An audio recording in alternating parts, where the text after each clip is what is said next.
but I know that he wasn't a believer. There's no blood behind that. There's no faith behind that. There's no love behind that.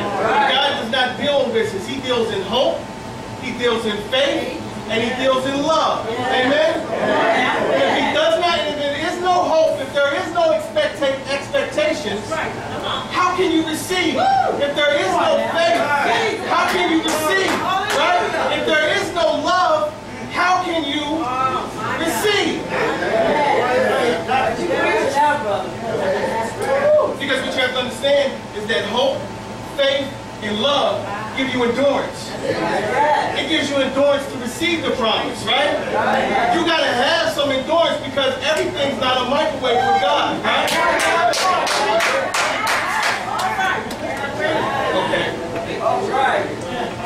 Okay. So if you have hope, right? If you have hope, your neck stuck out expectation. Where's it at, right? Where's it at? I believe God, I'm trusting God. Where is it at? My neck is stuck out, I'm looking for that thing. If God says it, I believe it, right?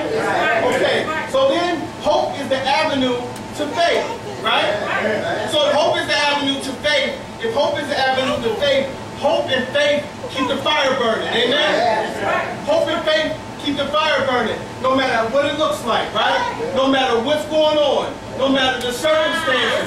You stand still and see the salvation of the Lord, amen? Because if you stand still, God says no matter what's coming against this boy, no matter what's coming against her, he's standing still, right?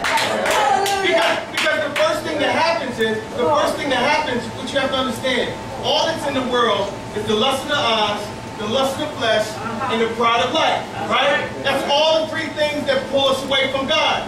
So that's the only thing that your flesh is going to want, and that's the only thing that Satan's going to be able to use against you, right? So there's the lust of the eyes, the lust of the flesh, and the pride of life, right? When that thing comes, and those problems come, and you're expecting something to happen, there's one or two things you're going to do. You're either going to stand still, and stand flat-footed up against that thing and wait for it, or you're going to get scared. And when you get scared, you run out the other way. Amen? The blessing's almost there. The promise is almost there. It's almost there. And right before you receive it, you lose heart. You cannot lose heart and faint. You cannot lose heart and faint. You got to stand still and sit there, regardless of what it looks like, regardless of the circumstances, regardless of what the doctor says, right?